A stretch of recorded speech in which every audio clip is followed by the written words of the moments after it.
प्यारे बच्चों, आज का क्लास आप सभी बच्चों के लिए बहुत ही ज़्यादा इम्पोर्टेंट है, क्योंकि आज के क्लास में हम लेके आए हैं आपके लिए क्लास 12th हिंदी का 100 मोस्ट इम्पोर्टेंट ऑब्जेक्टिव क्वेश्चन। इस 100 ऑब्जेक्टिव से आपके बोर्ड परीक्षा में बहुत सारा प्रश्न देखने को मिलेगा। तो भाई आज के क्लास को आप सभी बिल्कुल ध्यान से देखिएगा और इन सारे प्रश्नों को आप अच्छे से याद भी करते चलिएगा, क्योंकि ये सारे के सारे इंपॉर्टेंट क्वेश्चन है आपके बोर्ड परीक्षा के लिए। ओके, तो चलिए क्लास को स्टार्ट करते हैं और आप सब भी हमारे साथ चैट सेक्शन में आंसर लगाते चलिएगा और लास्ट में बताइएगा कि इस 100 ऑब्जेक्टिव से आप सही कितना कर पाते हो। देखिए, पहला नंबर सवाल आपके सामने है, आप सही सही आंसर को लगाते चलना। देखिए, पहला नंबर सवाल क्या कर रहा है, करबक पाठ के रचयिता कौन है। अब आप बताओ कि करबक जो पाठ है उसके रचयिता कौन है। तो मैं बता दूं, करबक पाठ के रचयिता का नाम है मलिक मोहम्मद जैसी। ऑप्शन ए बिल्कुल करेक्ट आंसर हो जाएगा, याद रखिएगा आप सभी। चलिए दूसरा नंबर सवाल को देखते हैं, आपके सामने आ चुका है। ओम प्रकाश वाल्मीकि को डॉक्टर अंबेडकर राष्ट्रीय पुरस्कार कब दिया गया था। अब लगाओ करेक्ट आंसर। भाई, जूठन जो आत्मकथा है ओम प्रकाश वाल्मीकि, उसको डॉक्टर अंबेडकर राष्ट्रीय पुरस्कार कब दिया गया था। तो यह दिया गया था 1993 में। ऑप्शन नंबर बी बिल्कुल करेक्ट आंसर हो जाएगा। और याद रखिएगा कि परिवेश सम्मान दिया गया था 1995 में, इसको भी आप याद रखिएगा। और जयश्री सम्मान दिया गया था 1996 में, इसको भी आप याद रखना, इंपॉर्टेंट क्वेश्चन है। चलिए तीसरा नंबर सवाल को देखते हैं, आपके सामने आ चुका। जूठन शीर्षक आत्मकथा के लेखक कौन है। अभी तो मैंने बताया कि जूठन जो शीर्षक आत्मकथा है उसके लेखक का नाम है ओम प्रकाश वाल्मीकि। ऑप्शन बी बिल्कुल करेक्ट आंसर हो जाएगा, याद रखिएगा आप सभी, इंपॉर्टेंट क्वेश्चन है। Option number B is the correct answer. Fourth number सवाल देखो आपके सामने है, खीर शब्द में कौन सा लिंग है। खीर में लिंग पूछा गया, भाई कौन सा होगा, स्त्रीलिंग होगा, पुल्लिंग होगा, उभयलिंग होगा, या फिर इनमें से कोई नहीं। तो 4 का जो करेक्ट आंसर हो जाएगा वो हो जाएगा स्त्रीलिंग। Option number A is the correct answer. पांचवा नंबर सवाल देखिए आपके सामने आ चुका है, गंगा शब्द में कौन सा लिंग है। गंगा में लिंग पूछा गया, भाई लगाओ करेक्ट आंसर क्या होगा, स्त्रीलिंग हो जाएगा। ऑप्शन ए बिल्कुल करेक्ट आंसर है। फटाफट से आप लगाते चलो भाई, ऐसा ही प्रश्न आपके बोर्ड एग्जाम में आने वाला है, इसलिए याद जरूर करते चलना। ओके, चलिए देखिए 6 नंबर सवाल देखिए, वाराणसी शब्द कौन संज्ञा है। वाराणसी में संज्ञा पूछा गया, भाई कौन सा होगा। तो व्यक्तिवाचक लगा लो, ऑप्शन ए बिल्कुल करेक्ट आंसर हो जाएगा। जिससे समूह का बोध होता है उसे हम लोग समूहवाचक। द्रव्यवाचक जिससे नाप तोल वाली वस्तु का बोध होता है उसे हम लोग द्रव्यवाचक कहते हैं। जाति यानी कि जिससे संपूर्ण जाति का बोध होता है उसे जातिवाचक संज्ञा कह देते हैं। ओके, चलिए देखिए 7 नंबर सवाल को देखते हैं, आपके सामने है, अर्थ के विचार से संज्ञा के कितने प्रकार होते हैं। भाई संज्ञा बचपन से पढ़ते आ रहे हो, 5 प्रकार के होते हैं, व्यक्तिवाचक, जातिवाचक, भाववाचक, समूहवाचक और कौन सा, द्रव्यवाचक। कितना हुआ, 5 हुआ। ऑप्शन सी लगा लो, राइट आंसर हो जाएगा। 7 का C is the correct answer. 8 number सवाल देखिए, निम्न में कौन जातिवाचक संज्ञा नहीं है। अब लगाओ करेक्ट आंसर क्या होगा, निम्नलिखित में कौन सी है जो जातिवाचक संज्ञा नहीं है। पुस्तक तो है, पशु भी है और मकान भी है, लेकिन आगरा कहां से आ गया, ये तो व्यक्तिवाचक है। Option number D right answer हो जाएगा। चलिए 9 नंबर सवाल को देखते हैं, आपके सामने आ चुका है। फटाफट से आपका आंसर रुकना नहीं चाहिए भाई, स्पीड में आंसर लगाते चलो। अग्नि शब्द का तद्भव रूप क्या होगा। अग्नि का तद्भव हो जाएगा आग। ऑप्शन नंबर डी में दिया गया, राइट आंसर है, बस लगा लो, याद कर लो। ओके, चलिए देखिए 10 नंबर सवाल देखिए आपके सामने, प्रेम के पीर के कवि कौन है। मैं भाई इसको तो बोलता हूं, अच्छे से जरूर याद कर लो, ये क्वेश्चन आपके बोर्ड एग्जाम में हर एक बार आते हैं। प्रेम के पीर के कवि कौन है, तो मलिक मोहम्मद जैसी। कहां है, ऑप्शन नंबर डी में दिया गया, करेक्ट आंसर हो जाएगा। और भी याद रखना कि हिंदी साहित्य का सूर्य जो कहा जाता है वो कहा जाता है सूरदास को, और हिंदी साहित्य का समन्वयवादी कवि माना जाता है वो माना जाता है तुलसीदास को। इसको भी आप याद रखिएगा। ओके, चलिए देखिए 11 नंबर सवाल को देखते हैं, स्वरूप या रचना की दृष्टि से वाक्य के कितने भेद होते हैं। वाक्य के भेद पूछा गया भाई, तो 11 का कौन सा हो जाएगा, सरल वाक्य, संयुक्त वाक्य और मिश्र वाक्य। कितना हुआ, 3 हुआ, यानी कि ऑप्शन नंबर सी लगा लो, करेक्ट आंसर हो जाएगा, याद रखिएगा आप सभी। चलिए 12 नंबर सवाल देखिए, निम्न में से कौन सा शुद्ध है। शुद्ध शब्द पूछा गया तो परीक्षा हो जाएगा क्या, ऑप्शन बी लगा लो, करेक्ट आंसर हो जाएगा। चलिए 13 नंबर सवाल देखिए भाई आपके सामने आ चुका है, बालकृष्ण भट्ट के माता जी का क्या नाम था। माता जी का नाम पूछा तो पार्वती देवी, और पिताजी का नाम था बेनी प्रसाद भट्ट। भाई याद रखिएगा, आसान सा क्वेश्चन है, पहला ही चैप्टर है बातचीत जो पाठ है, जिसके निबंधकार का नाम है बालकृष्ण भट्ट, याद रखना आप सभी। चलिए 14 नंबर सवाल को देखते हैं, अ का उच्चारण स्थान है। अ का उच्चारण स्थान अकुह विसर्जन या नान कंठ, कंठ लगा लो। Option number D correct answer है। मैंने ट्रिक बताया था भाई, याद होगा आपको तो आप लगा सकते हो। चलिए 50 नंबर सवाल को देखते हैं। ब का उच्चारण स्थान है, ब का उच्चारण स्थान क्या होगा भाई? उपपदमान या नाम ओष्ठ कहाँ है? ओष्ठ में है। ऑप्शन सी राइट आंसर है। 15 का C is the correct answer. याद रखिएगा, इंपॉर्टेंट है, आपके बोर्ड एग्जाम में ऐसे ही प्रश्न आने वाले हैं। 16 नंबर सवाल देखिए आपके सामने। बालकृष्ण भट्ट बातचीत के माध्यम से बतलाना चाहते हैं, क्या बतलाना चाहते हैं भाई? तो बातचीत की शैली। ऑप्शन ए करेक्ट आंसर है। 16 का ए बिल्कुल राइट आंसर हो जाएगा, याद रखिएगा आपसे भी। चलिए 17 नंबर सवाल को देखते हैं। आपके सामने आ चुका है। बोधा सिंह किस कहानी का पात्र है? बोधा सिंह भाई उसने कहा था कहानी चैप्टर में आया है। ऑप्शन सी राइट आंसर है, जिसके लेखक का नाम है चंद्रधर शर्मा गुलेरी जी। इसको भी आप याद रखिएगा। ओके, चलिए देखिए 18 नंबर सवाल को देखते हैं। सिख राइफल्स के जमादार लहना सिंह का नंबर क्या था? सिख राइफल्स के जमादार लहना सिंह का जो नंबर था वो था 77। ऑप्शन ए करेक्ट आंसर है। 18 का ए बिल्कुल करेक्ट हो जाएगा भाई, याद रखिएगा आपसे भी। चलिए 19 नंबर सवाल को देखते हैं। अर्धनारीश्वर शंकर और पार्वती का किस प्रकार का रूप है? अर्धनारीश्वर शंकर और पार्वती का कल्पित रूप है। अर्धनारीश्वर पाठ के कवि का नाम यानी कि लेखक का नाम पूछे तो आप लगा देना रामधारी सिंह दिनकर। ओके, याद रखिएगा, इंपॉर्टेंट क्वेश्चन है। 20 नंबर सवाल देखिए। प्रजा सोशलिस्ट पार्टी का गठन कब हुआ था? प्रजा सोशलिस्ट पार्टी का गठन हुआ था 1952 में। ऑप्शन ए राइट आंसर है। 21 का A is the correct answer. 21 number सवाल देखिए आपके सामने आ चुका है। कवि ने कहा किसकी रचना है? कवि ने कहा जो रचना है वो किसकी रचना है आपसे पूछा गया है, तो भाई ज्ञानेंद्र पति की रचना है, याद रखिएगा। Option number A correct answer है। ओके, चलिए देखिए 22 नंबर सवाल को देखते हैं। अशोक वाजपेयी किस काल के कवि हैं? अशोक वाजपेयी भाई आधुनिक काल के कवि हैं। Option number D correct answer है। ओके, ऑप्शन नंबर डी लगा लो तो आपका भी करेक्ट आंसर हो जाएगा। ओके, चलिए देखिए हार जीत जो कविता है उसके कवि का नाम है अशोक वाजपेयी, याद रखिएगा। चलिए 23 नंबर सवाल को देखते हैं। ज्ञानेंद्र पति का काव्य नाटक कौन है? तो एक चक्रा नगरी कहां दिया गया है भाई? ऑप्शन नंबर डी में दिया गया, राइट आंसर है। 23 का D is the correct answer. 24 number सवाल देखिए। ज्ञानेंद्र पति का जन्म कब हुआ था? ज्ञानेंद्र पति का जन्म हुआ था भाई, कब हुआ था ये पूछा गया है, तो 1 जनवरी 1950 को हुआ था। आपको भी पता होना चाहिए। ऑप्शन ए राइट आंसर हो जाएगा। 24 का A is the correct answer, ध्यान में रखिएगा आपसे। चलिए 25 नंबर सवाल देखिए। अशोक वाजपेयी का जन्म कब हुआ था? अशोक वाजपेयी का जन्म हुआ था तो कब हुआ था आपसे पूछा गया है, तो यह हुआ था 16 जनवरी 1941 को। ऑप्शन ए करेक्ट आंसर भाई। हार जीत कविता के कवि का नाम है अशोक वाजपेयी, घबराना मत। ओके, चलिए देखिए 26 नंबर सवाल को देखते हैं। अशोक वाजपेयी के पिता का क्या नाम था? पिताजी का नाम क्या था? तो आप लगाओ करेक्ट आंसर क्या होगा 26 का, तो परमानंद वाजपेयी भाई। अशोक वाजपेयी परमानंद वाजपेयी। ओके, चलिए देखिए 27 नंबर सवाल देखिए आपके सामने। दीवार में एक खिड़की रहती थी, पाठ की कौन सी विधा है? अगर आपको याद नहीं है तो आप याद करते चलो, अगर आपको याद है तो भाई आपका कंफ्यूजन दूर होने वाला, यानी कि आपका रिवीजन अच्छे से हो जाएगा। देखो दीवार में एक खिड़की रहती थी, पाठ की कौन सी विधा यानी कि क्या है? उपन्यास है, कहानी संग्रह है, कविता संग्रह या फिर नाटक संग्रह है। तो 27 का जो करेक्ट आंसर हो जाएगा वो हो जाएगा विनोद कुमार शुक्ल के द्वारा रचित एक प्रकार का उपन्यास है। ऑप्शन ए करेक्ट आंसर हो जाएगा, याद रखना आपसे भी। चलिए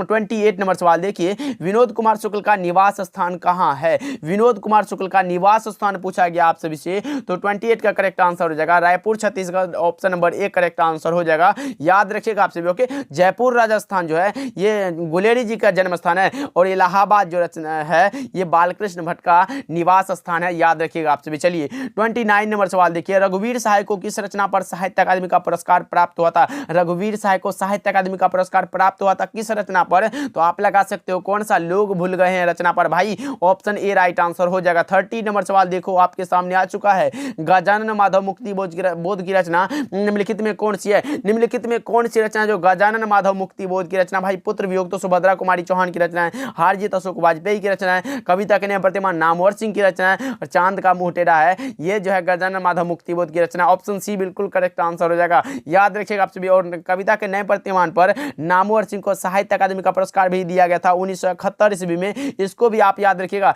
जितने भी ऑप्शन में भी ऑप्शन से रिलेटेड क्वेश्चन भी मैं करा दे रहा हूं, इसलिए आप याद करते चलो। देखो 31 नंबर सवाल क्या है? नए साहित्य का सौंदर्य शास्त्र के लेखक कौन है? अगर नए साहित्य का सौंदर्य शास्त्र आए तो आप गजानन माधव मुक्ति बोध लगाना, लेकिन अगर दलित साहित्य का सौंदर्य शास्त्र आए तब आप लगाना ओम प्रकाश वाल्मीकि। ओके, चलिए देखिए 32 नंबर सवाल को देखते हैं। शमशेर बहादुर सिंह की पत्नी का क्या नाम था? शमशेर बहादुर सिंह की पत्नी का नाम पूछा गया तो धर्म देवी आप लगा सकते हो। 32 का ए बिल्कुल राइट आंसर हो जाएगा, ध्यान में रखिएगा आप सभी। चलिए 33 नंबर सवाल को देखते हैं, आपके सामने आ चुका है। इतने पास अपने पाठ का प्रकाशन वर्ष है, इतने पास अपने पाठ का जो प्रकाशन वर्ष है वो कब है आपसे पूछा गया है। तो 33 का जो करेक्ट आंसर हो जाएगा वो हो जाएगा 1980 में, जो कि भाई शमशेर बहादुर सिंह की रचना का नाम है। इसको भी आप याद रखिएगा। 34 नंबर सवाल देखिए, सुभद्रा कुमारी चौहान का निधन कब हुआ था। निधन पूछा गया, निधन मतलब हो गया मृत्यु। सुभद्रा कुमारी चौहान का जो मृत्यु हुआ था वो हुआ था 15 फरवरी 1948 को, और जन्म हुआ था 16 अगस्त 1904 को।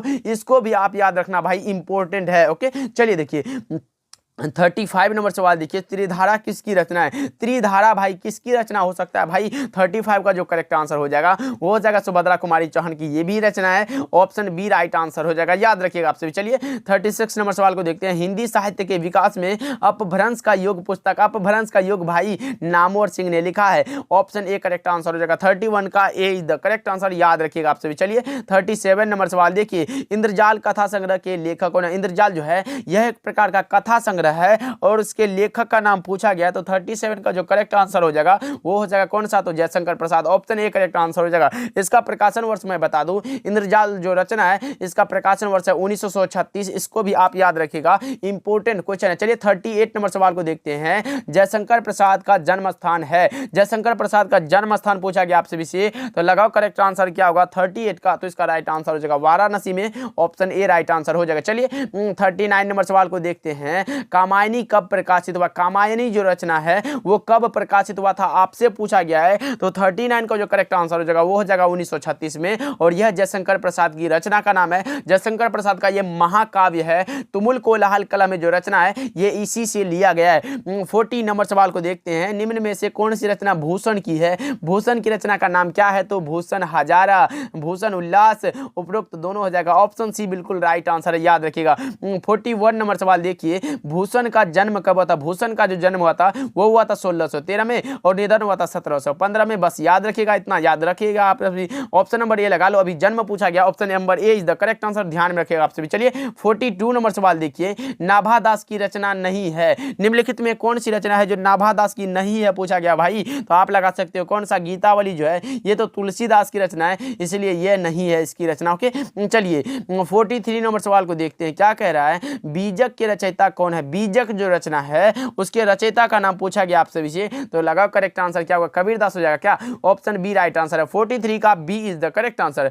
44 नंबर सवाल देखिए, मलिक मोहम्मद जैसी ने अपने एक आंख की उपमा किससे की है। तो यह क्या है भाई, दर्पण से। ऑप्शन डी राइट आंसर है। 44 का D is the correct answer.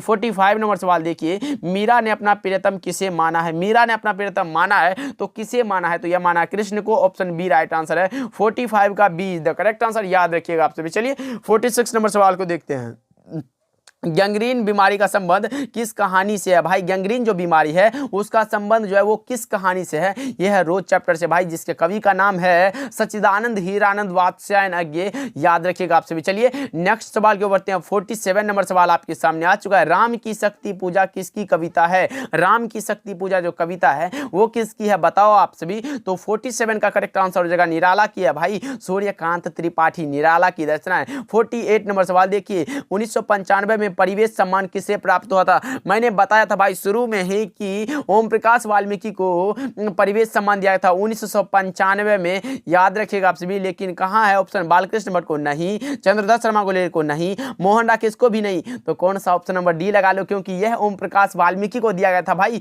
Option number D is the correct answer of this question. Okay, चलिए देखिए 49 नंबर सवाल को देखते हैं, ओ सदानीरा किसको निमित्त बनाकर लिखा गया है। ओ सदानीरा जो चैप्टर है उसमें किसको निमित्त बनाकर लिखा गया है, तो गंडक नदी को भाई। ऑप्शन बी करेक्ट आंसर हो जाएगा। 50 नंबर सवाल देखो, 100 का आधा हो चुका है भाई, इसलिए याद करते चलो और आप हमारे साथ बने रहो और लास्ट तक आंसर लगाते चलो। संस्कृति के 4 अध्याय कब प्रकाशित हुई थी। संस्कृति के 4 अध्याय जो रचना है ये रचना है रामधारी सिंह दिनकर की। रामधारी सिंह दिनकर को संस्कृति के 4 अध्याय रचना पर साहित्य अकादमी का भी पुरस्कार दिया गया था। तो लगाओ करेक्ट आंसर क्या होगा 50 का, तो यह 1956 में प्रकाशित हुआ था भाई। Option number B is the correct answer.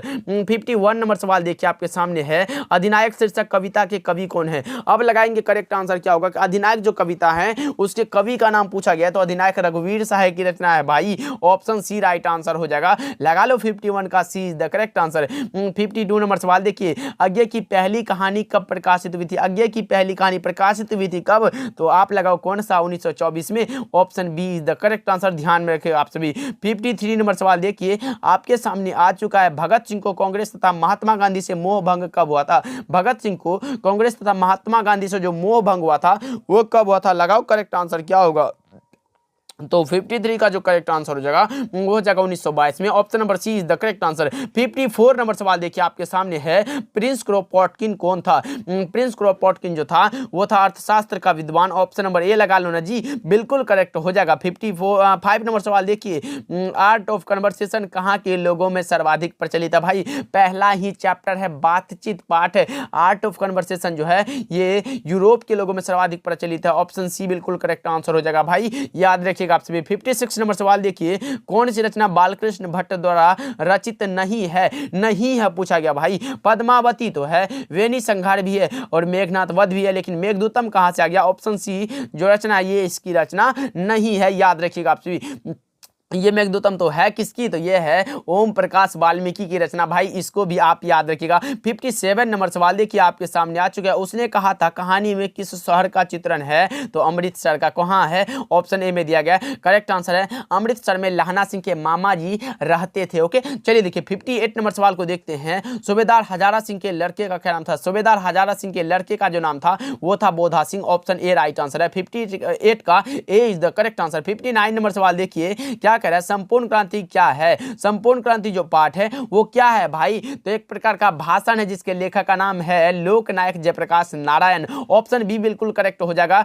60 number सवाल देखिए, पुत्र वियोग शीर्षक कविता में कवित्री का खिलौना क्या है। पुत्र वियोग शीर्षक कविता में कवित्री का जो खिलौना है वो क्या है, तो उनका पुत्र है भाई, ऑप्शन बी करेक्ट आंसर है। पुत्र वियोग की कवित्री का नाम पूछ दे तो आप लगा देना भाई सुभद्रा कुमारी चौहान, राइट आंसर हो जाएगा। चलिए 61 नंबर सवाल की ओर बढ़ते हैं, आपके सामने आ चुका है, रामधारी सिंह दिनकर का जन्म बिहार के किस जिले में हुआ था। रामधारी सिंह दिनकर का भाई, राष्ट्र कवि दिनकर जिसको बोलते हैं, रामधारी सिंह दिनकर का बिहार के जिले में हुआ था, वो था सिमरिया बेगूसराय बिहार में, option number B is the correct answer, याद रखिएगा आपसे भी इंपॉर्टेंट है। ओके चलिए देखिए 62 नंबर सवाल देखिए, प्रेमचंद थे, प्रेमचंद जी क्या थे, तो कथाकार थे, आपको भी पता होगा, ऑप्शन बी राइट आंसर हो जाएगा, याद रखिएगा आपसे भी इंपॉर्टेंट क्वेश्चन है। 63 नंबर सवाल देखिए क्या कह रहा है, आपके सामने आ चुका, महेश्वर की पत्नी का क्या नाम है। महेश्वर की पत्नी का नाम पूछा गया आपसे भी, तो लगाओ करेक्ट आंसर क्या होगा, तो मालती हो जाएगा करेक्ट आंसर। 63 का A is the correct answer, ध्यान में रखिएगा आपसे भी। चलिए 64 नंबर सवाल को देखते हैं, आपके सामने आ चुका है, भगत सिंह के पिता सरदार किशन सिंह और चाचा अजित सिंह किसके सहयोगी थे, लगाओ करेक्ट आंसर क्या होगा 64 का, तो ये थे लाला लाजपत राय के, ऑप्शन बी बिल्कुल करेक्ट आंसर हो जाएगा। चलिए 65 नंबर सवाल को देखते हैं, आपके सामने आ चुका, पुंडलिक जी कौन थे। भाई पुंडलिक जी कौन थे आपसे पूछा गया है, तो ये शिक्षक थे, आपको भी पता होगा, ऑप्शन बी राइट आंसर हो जाएगा। चलिए 66 नंबर सवाल को देखते हैं, ओ मेरे सपने किस लेखक की रचना है। ओ मेरे सपने जो रचना है वो किस लेखक की है रचना, आपसे पूछा गया है, तो आप लगा सकते हो कौन सा, जगदीश चंद्र माथुर की, ऑप्शन बी राइट आंसर हो जाएगा। चलिए 67 नंबर सवाल को देखते हैं, बोलते क्षण की साहित्यिक विधा की कृति है। बोलते क्षण जो रचना है वो किस साहित्यिक विधा की कृति है, एक प्रकार का निबंध है भाई, जो कि जगदीश चंद्र माथुर की रचना है, ऑप्शन ए राइट आंसर हो जाएगा। चलिए 68 नंबर सवाल को देखते हैं, भरपेट शब्द में उपसर्ग है, भर और पेट उपसर्ग पहले लगता है, यानी कि भर हमारा उपसर्ग हो जाएगा, option number C is the correct answer. 69 number सवाल देखिए, सिपाही की मां शीर्षक पाठ में मुन्नी की उम्र कितनी हो गई है। भाई सिपाही की मां जो चैप्टर है जिसके कवि का नाम है, लेखक का नाम है मोहन राकेश, और इसमें उम्र हो गई है मुन्नी की 14 वर्ष, ऑप्शन नंबर सी बिल्कुल करेक्ट आंसर हो जाएगा। 70 नंबर सवाल देखिए, नामवर सिंह का जन्म कब हुआ था। नामवर सिंह का जन्म हुआ था कब, तो आप लगाओ करेक्ट आंसर क्या होगा 70 का, यह हो जाएगा 28 जुलाई 1927 को भाई, ऑप्शन नंबर डी बिल्कुल करेक्ट आंसर हो जाएगा। मोहन राकेश का जो जन्म हुआ था वो हुआ था 8 जनवरी 1925 को। चलिए नेक्स्ट सवाल के बढ़ते हैं। आपके सामने आ चुका है, नामवर सिंह बीए कब किए थे? नामवर सिंह बीए किए थे 1949 में। ऑप्शन ए करेक्ट आंसर है भाई। 71 का ए लगा रहे हो आप, तो आपका भी करेक्ट आंसर है। और हाँ, अभी तक आप लोगों ने क्लास को लाइक नहीं करा है तो भाई जरूर से करना, क्योंकि हम आपके लिए ऐसा ही वैल्यूएबल कंटेंट अपलोड करते रहते हैं। बस आप हमारे साथ जुड़ के तो देखो भाई, सब्सक्राइब जरूर करना अगर चैनल पे नए जुड़ रहे हो तो। चलिए 72 नंबर सवाल के, सूर सागर में रचे गए पदों की संख्या है। सूर सागर में रचे गए पदों की संख्या है 1.25 लाख के आसपास। ऑप्शन नंबर सी बिल्कुल करेक्ट आंसर हो जाएगा। चलिए 73 नंबर सवाल को देखते हैं आपके सामने। निम्नलिखित में कौन सी रचना निराला की है? निम्नलिखित में कौन सी रचना है जो भाई निराला की रचना है? तो लगाओ करेक्ट आंसर क्या होगा। तो मैं बता दूं, रामचरित जो मानस है ये तुलसीदास की रचना है। झरना जो ये जयशंकर प्रसाद की रचना है। सूरसागर सूरदास की रचना है। तो बचा कौन? राम की शक्ति पूजा। लगा लो, ऑप्शन नंबर सी बिल्कुल करेक्ट आंसर हो जाएगा। चलिए 74 नंबर सवाल देखिए, संकल्प में उपसर्ग है। उपसर्ग पहले लगता था, पहले ही मैं बता चुका हूं। सम जोड़ कल्प कहां है? ऑप्शन नंबर सी में दिया गया है, राइट आंसर हो जाएगा, बस याद रखिएगा। चलिए 75 नंबर सवाल को देखते हैं। अर्थ का विशेषण है। अर्थ का विशेषण क्या होगा? तो आर्थिक होगा। कहां है? ऑप्शन नंबर सी में दिया गया है, राइट आंसर है। आप लगाते चलो आंसर। चलिए 76 नंबर सवाल को देखते हैं। आपके सामने आ चुका नमक का विशेषण है। नमक का विशेषण क्या होगा? तो नमकीन हो जाएगा भाई। ऑप्शन नंबर बी लगा लो, करेक्ट आंसर हो जाएगा। ये आयोडीन, टाटा, नमकीला ये सब नहीं होने वाला है भाई, याद रखिएगा। चलिए 77 नंबर सवाल को देखते हैं। हिंदी भाषा में वचन कितने प्रकार के होते हैं? वचन भाई कितने प्रकार के होते हैं? तो 77 का करेक्ट आंसर क्या हो जाएगा? तो 2 प्रकार के होते हैं भाई। और संस्कृत में 3 प्रकार के होते हैं, याद रखिएगा। चलिए 78 नंबर सवाल देखिए, वैसा काव्य जो बिल्कुल अन्य छंदों से पूर्णतः स्वतंत्र है वो हो जाता है कौन सा? तो मुक्तक काव्य, यानी कि option number A right answer हो जाएगा। 78 का A is the correct answer, ध्यान में रखिएगा आप सभी। ओके, चलिए देखिए 79 नंबर सवाल देखिए, आचार्य रामचंद्र शुक्ल को शिकायत थी, किससे शिकायत थी ये पूछा गया आप सभी से। तो इससे शिकायत थी आधुनिक कविता से। Option number B right answer हो जाएगा, याद रखिएगा आप सभी। चलिए 80 नंबर सवाल को देखते हैं। हजारी प्रसाद द्विवेदी थे, क्या थे भाई? तो ये थे निबंधकार थे, आलोचक थे, उपन्यासकार थे, इनमें से सभी राइट आंसर हो जाएगा। 80 का D is the correct answer, याद रखिएगा आप सभी। चलिए 81 नंबर सवाल को देखते हैं। लहरों के राजहंस किसकी रचना है? लहरों के राजहंस जो रचना है वो किसकी है आप बताओगे? तो 81 का जो करेक्ट आंसर हो जाएगा वो हो जाएगा option number B, Mohan Rakesh हो जाएगा। चलिए 82 नंबर सवाल को देखते हैं। दिन रात में कौन सा समास है? दिन रात में समास पूछा गया है, द्वंद्व समास। ऑप्शन बी राइट आंसर है। 82 का B is the correct answer, याद रखिएगा आप सभी। चलिए 83 नंबर सवाल को देखते हैं। वजूद शब्द का अर्थ है। वजूद का अर्थ पूछा गया भाई, लगाओ करेक्ट आंसर क्या होगा 83 का? तो आप लगा सकते हो कौन सा? अस्तित्व हो जाएगा क्या? ऑप्शन ए राइट आंसर है, याद रखिएगा 83 का A is the correct answer. 84 number सवाल देखिए, यथासंभव कौन समास है? यथासंभव में समास पूछा गया भाई, मैंने बताया था यथा से शुरू हो, प्रति से शुरू हो, बे से शुरू हो, भर से शुरू हो, और यही भाव समास करेक्ट हो जाएगा। चलिए 85 नंबर सवाल को देखते हैं। क्या कह रहा है देखो, डॉक्टर पंत ने लेखक को कितने रुपये दिए थे? तो 100 के 3 गो नोट दिए थे। कितना हुआ? 3 गो, 300। ऑप्शन ए करेक्ट आंसर हो जाएगा। चलिए 86 नंबर सवाल देखिए आपके सामने। उदय प्रकाश संडे मेल में क्या थे? क्या थे भाई? तो 86 का करेक्ट आंसर क्या होगा? ये थे सहायक संपादक। ऑप्शन ए करेक्ट आंसर हो जाएगा। चलिए 87 नंबर सवाल को देखते हैं भाई, बहुत कम क्वेश्चन बचा है इसलिए लगाते चलो करेक्ट आंसर। देखो, ज्ञानेंद्र पति को किस रचना पर साहित्य अकादमी का पुरस्कार दिया गया था? तो संसात्मा के लिए दिया गया था। कब दिया गया था? तो 2006 में दिया गया था भाई, याद रखिएगा। ओके, चलिए देखिए नेक्स्ट सवाल को बढ़ते हैं। 88 नंबर सवाल है, हार जीत क्या है? हार जीत जो रचना है वो है गद्य कविता, जो कि अशोक वाजपेयी के द्वारा दिया गया है, याद रखिएगा। चलिए 89 नंबर सवाल को देखते हैं। पत्नी बिटिया को क्या करती है? तो समझाती है। कहां है? तो ऑप्शन नंबर डी में दिया गया है, राइट आंसर हो जाएगा। चलिए 90 नंबर सवाल को देखते हैं। विनोद कुमार शुक्ल की किस कृति पर मनी कौल ने फिल्म बनाई थी? तो वो बनाई थी किस पर? तो नौकर की कमीज रचना पर। ऑप्शन नंबर सी बिल्कुल करेक्ट आंसर हो जाएगा, याद रखिएगा आप सभी। चलिए 91 नंबर सवाल को देखते हैं आपके सामने। प्यारे नन्हे बेटे को कविता में लोहा किसका प्रतीक है? प्यारे नन्हे बेटे को जो कविता है ये है विनोद कुमार शुक्ल की रचना है, और इसमें लोहा जो प्रतीक है वो है कर्म का। ऑप्शन नंबर डी में दिया गया, बिल्कुल करेक्ट आंसर हो जाएगा। चलिए 92 नंबर सवाल को देखते हैं। रघुवीर सहाय का जन्मस्थल कौन सा है? रघुवीर सहाय का जन्मस्थल पूछा गया आप सभी से, तो Lucknow Uttar Pradesh. Option number B लगा लो ना, बिल्कुल करेक्ट आंसर हो जाएगा। चलिए 93 नंबर सवाल को देखते हैं आपके सामने है। उषा शीर्षक कविता के कवि कौन है? उषा जो है ये शमशेर बहादुर सिंह की रचना। भाई शमशेर बहादुर सिंह को कवियों का कवि कहा जाता है, इसको भी आप याद रखिएगा। और उषा चैप्टर को प्रकृति भारतीय वर्णन से संबंधित कविता का नाम बोला जाता है? Option number C, B correct answer हो जाएगा इसका, लगा लो आप सभी। ओके, चलिए देखिए